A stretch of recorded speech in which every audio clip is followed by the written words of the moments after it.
사도 바울은 고린도 후서에서 그 유명한 그리스도의 편지 얘기를 합니다. 근데 이 편지 얘기하기 전에 사도 바울이 강조한 또 다른 한 내용이 그리스도의 향기라는 내용이었습니다. 여러분 느낌이 있나요? 그리스도의 향기. 누가요? 여러분이요. 제가요. 우리 모두 이 교회를 섬기는 사람들은 그리스도의 향기다. 그런 거예요. 샤넬 넘버 5는요 장미향이 난다 그럽니다. 장미를 가지고 만들었으니까 말이죠. 그리스도의 향기라는 것은 향기가 나는데 무슨 향기가 난다고요? 그리스도의 향기가 난다고요. 그 향기의 이야기를 이어 사도 바울이 쓴 것이 그리스도의 편지라는 단어예요. 그 얘기는 우리가 다 편지라는 거예요. 누군가에게 붙여지는, 누군가에게 보내어지는, 그래서 읽게 되는 편지라는 거예요. 그런데 그 내용의 핵심이 뭐냐면 뭐라고요? 그리스도다. 그런 거예요. 제가 조금 전에 얘기했죠.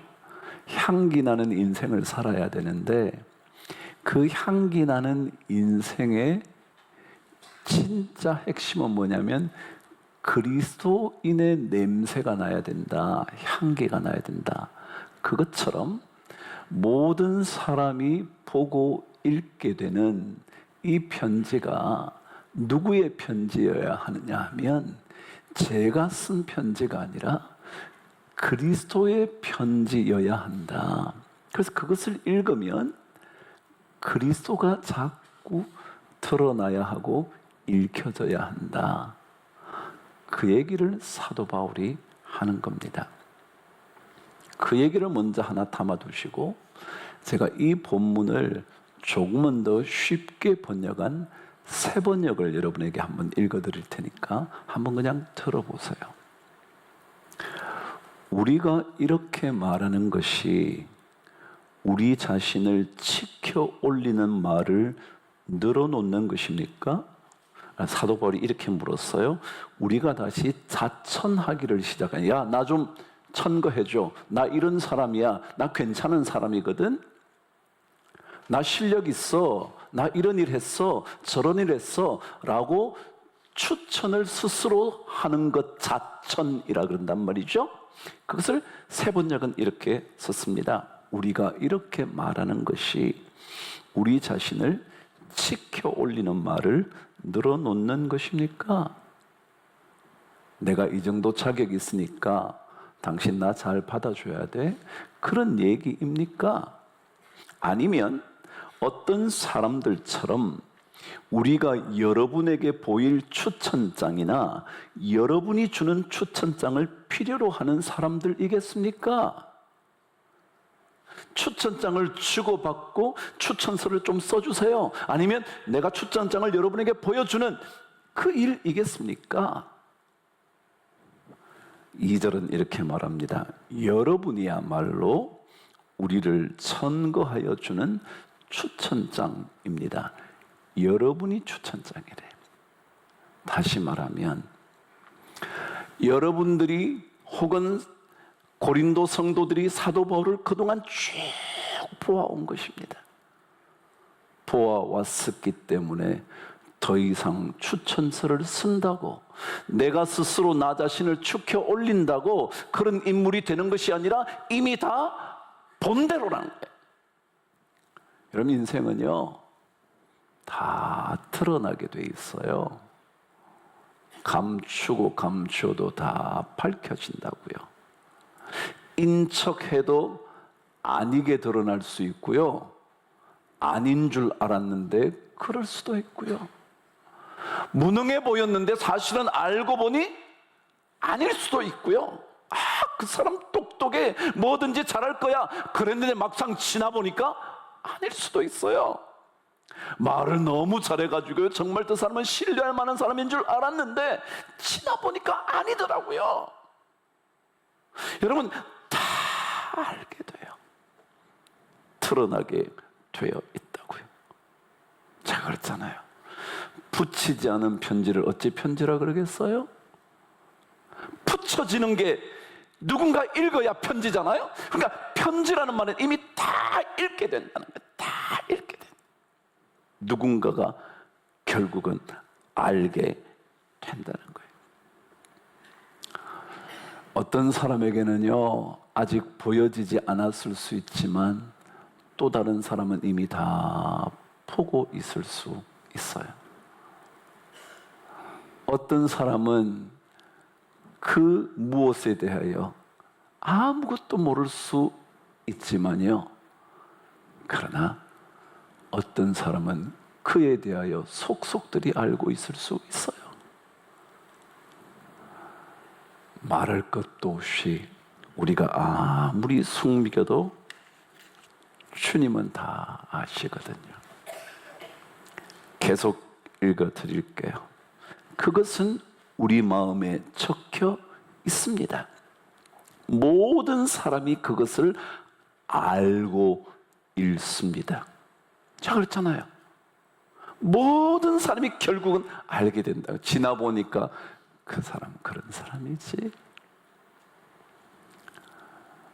잠깐 동안 많은 사람을 속일 수는 있고요, 오랫동안 한 사람을 속일 수는 있지만요, 오랫동안 모든 사람은 못 속인다, 옛말이 그러더라고요. 그러니까 다 읽게 된다는 거예요. 지나보면 아는 거죠. 어려움을 겪어보면 아는 거죠. 위기의 상황을 닥쳐보면 그 사람을 다 알게 되는 거죠. 우리 모든 사람들이 그것을 알고 읽습니다. 3절입니다. 여러분은 분명히 그리스도께서 쓰신 편지와 우리는 그것을 작성하는 데에 봉사하였습니다. 그것은 먹물로 쓴 것이 아니라 살아계신 하나님의 영으로 쓴 것이요, 돌판에 쓴 것이 아니라 가슴판에 쓴 것입니다. 그래서 오늘 사도 바울은 우리에게 모든 사람이 알고 읽게 되기 때문에, 읽어보게 되기 때문에 스스로 자신을 축혀 올리지 마라. 내가 뭐 이런 사람이요, 잘났어, 뭐요 이런 얘기 하지 마라. 왜요? 나중에 다 모든 사람이 알게 될 때 오히려 부끄럽지 않으려면 스스로를 축혀 세우지 마라. 아무리 남이 축혀 세워도요, 나는 나고요, 여러분은 여러분이에요. 축혀 세운다 해서 제가 더 멋진 인간이 되는 게 아니고요, 여러분을 칭찬해 준다 해서 여러분 이상의 사람이 되는 것도 아니에요. 여러분은 여러분이에요. 저는 저예요. 그래서 우리는 사실은 사람의 평가, 사람에게 잘 보이기 위하여 추천장을 쓰고 주고받고 지켜 올리는 일을 하는 것이 아니라 하나님이 평가하는 거예요. 여러분, 사람의 평가는요, 완전할까요? 완전하지 않을까요? 너무 쉬운 문제를 냈죠? 1번입니까? 2번입니까? 2번입니다. 제가 한 가지 얘기해 드릴게요. 정철이라는 조선시대 문인을 아시나요? 관동별곡이라는 멋진 시조 문학의 대가, 그 사람 정철. 근데 그 사람은 정치가이기도 했어요. 그런데 그에 대한 평가는요, 참 이상합니다. 사실은 세상이 다 그렇다는 걸 제가 여러분에게 알려드립니다. 선조실록에 의하면 정철이라는 인물에 대하여 이렇게 기록했답니다. 그 사람은 성품이 편협하며 말이 망령되고 행동이 가볍다 라고 말합니다. 그래서 많은 사람에게 원망을 받았다. 이게 조선의 선조실록에 기록되어 있습니다. 근데요, 참 재밌는 것은 선조 수정실록이 있습니다. 수정을 했단 말이죠. 잘못됐으니까 고쳤다고요. 여러분, 실록은 뭐냐 하면 실제로 있었던 그것을 그대로 기록했다. 그게 실록이거든요. 그런데 선조 수정실록에 보면 이렇게 돼 있어요. 정철이라는 인물은 청렴하고 강직하며 충성스러워 어떤 일에도 나라를 위하여 근심한 인물이었다. 그럼 어느 평가가 맞아요? 어느 게 맞을 것 같으세요? 선조실록은 누가 썼냐 하면요, 북인들이 썼습니다. 그때는 노론, 서론, 당파가 다 나눠졌잖아요. 근데 북인들이 기록한 게 뭐냐면 선조실록입니다. 근데 서인들이 다시 쓴 기록을 선조 수정실록이라 그럽니다. 정철은 어느 쪽 사람이었을 것 같습니까? 서인이었습니다. 북인들이 기록한 선조실록에는 이 사람 진짜 나쁜 놈이야, 이런 사람 못 봤어, 그래서 사람들의 원망을 받았지 라고 말했는데요, 서인들 자기 편에 있는 사람이 기록을 남겼는데 이 사람은 청렴하고 강직하고 나라를 위하여 충성스러운 인물이었다. 자기 편이라서. 여러분, 사람 평가 너무 좋아하지 마셔요. 사람이 저 사람 괜찮다 뭐 너무 그러지. 그냥 그런가 보지 뭐, 그냥 지나보지 뭐. 지나봐야 아는 거 아니에요? 어려움도 지나보고, 좋은 줄 알고 결혼해봤는데 지나보니까 아닌 게 얼마나 많아요. 경험 다 해보셨잖아, 다.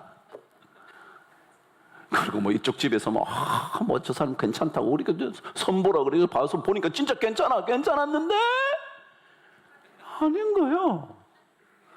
지나보면 아는 거니까 말이죠. 너무 남의 이야기에 그러지 마라. 그래서 오늘 성경은 우리 다 그런 거 필요 없지 않냐. 우리는 그리스도, 그분의 거룩한 영으로 그리스도를 드러내는 인물이 되어야 한다. 그 얘기 하고 싶어 하는 거죠.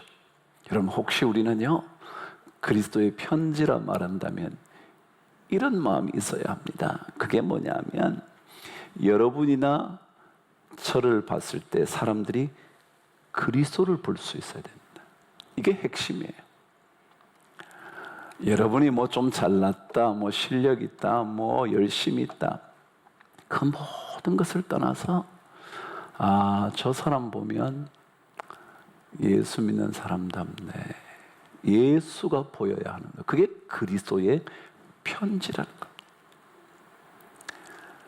남들에게 좀 더 칭찬받고 인정받고 남의 칭송을 받는 그런 문제가 아니라, 그 사람을 보면서 야, 저런 사람이 진짜 교인이지, 성도지, 집사지, 장로지, 목사지, 그런 말을 들을 수 있어야 너희는 그리스도의 편지라 라고 사도 바울이 말하고 싶었던 것들을 우리는 살아내는 인생이 될 수 있다는 거죠.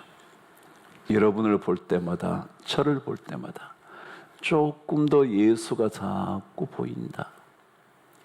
그럼 우리는 좋은 신앙인인 거예요. 예수가 보인다면, 그리스도가 보인다면.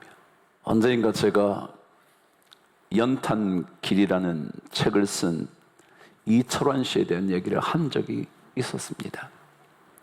그는 가난한 집안의 사람이라 힘겹게 살았다 합니다.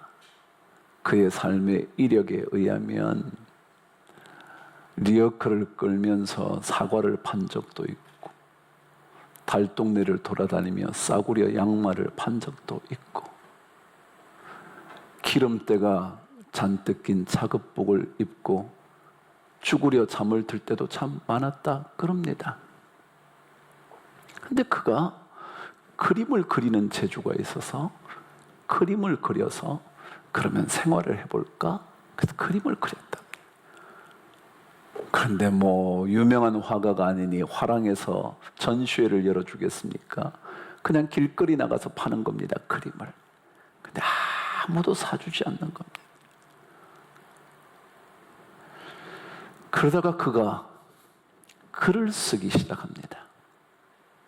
근데 그는 그림을 그리는 것도 좋아했지만 글을 읽는 걸 참 좋아해서 언제든지 글을 읽으면서 인생을 살았다는 거죠. 글을 드디어 썼어요. 출판 한번 해보려고 이 출판사 찾아갔더니 에이, 당신 책 내봐야 안 팔릴 거야.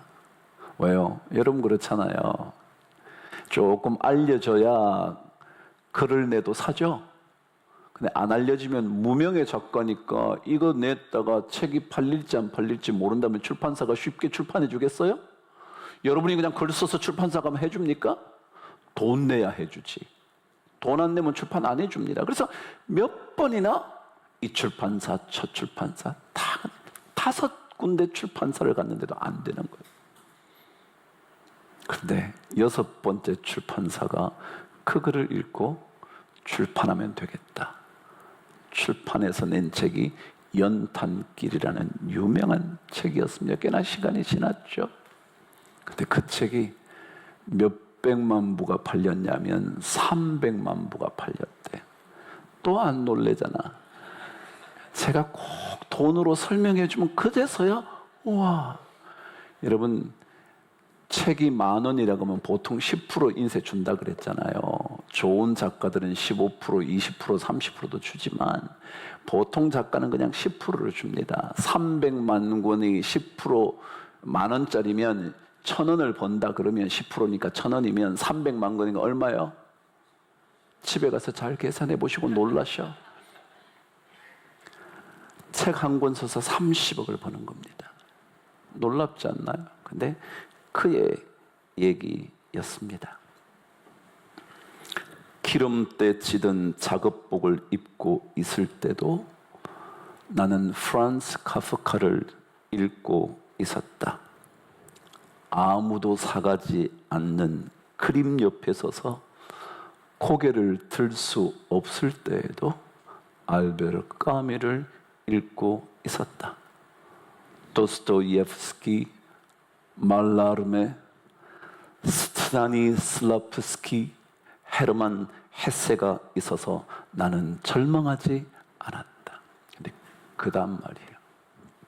하나님이 계셨기에 나는 절망하지 않았다. 이게 뭐냐면요, 그리스도의 편지라는 거예요. 우리가 힘들게 살 수도 있죠. 남들의 추천장을 받을 만한 인물이 되지 못할 수도 있죠. 남들이 우리를 다 경멸하고 우습게 볼 수도 있죠. 그림 한 점만 팔려서 얼굴을 들 수 없는 그런 인생을 살 수도 있죠.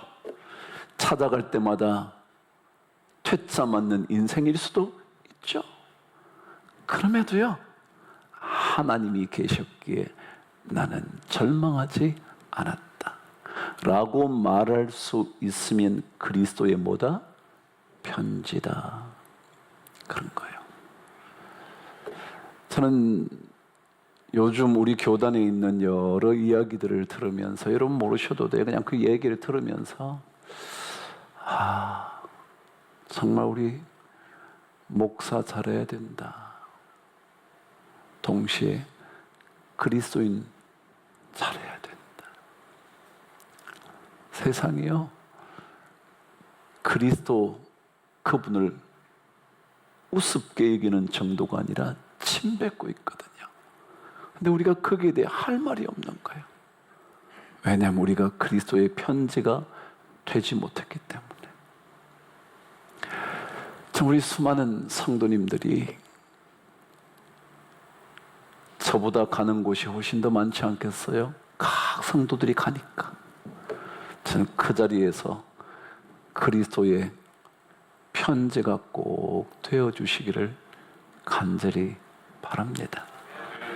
정말 누군가가 여러분을 보다가 그래, 세연의 교인들 추청장 쓸 것도 없지, 보면 알지, 그 교회 교인이면 됐지, 그런 말 들을 수 있다면 진짜 좋겠습니다.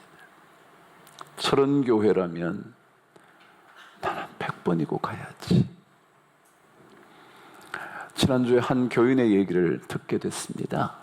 우리 교회에 오신 지 한 1년 조금 넘은 그리 나이 들지 않은 중년의 가정이었습니다. 어느 교회를 결정할까 이곳저곳 다니게 됐답니다. 그러다가 꽤나 유명한 교회에 등록을 하기로 결정을 했답니다. 근데 그날 그 교회에 자동차를 세워놨는데, 세우고 잠깐 예배 마친 후에 이렇게 좀 다른 일을 보느라고 조금 예배 후에도 세워졌었나 보죠. 근데 자동차 있는 전화번호로 그 교회에서 전화가 왔답니다. 언성을 높이면서 예배 끝났으면 빨리 자동차를 빼야지 그러더래요.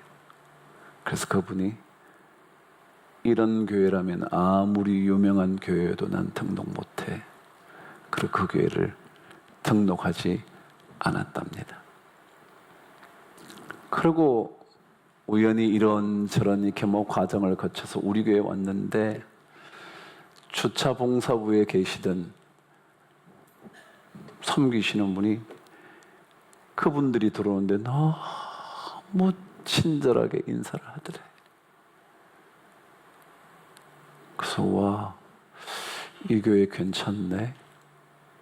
그러고는 우리 교회에 와서 예배를 드리면서 한 주, 두 주 지나다가 이 교회 등록해야지. 그래서 온 가족이 등록을 했대요.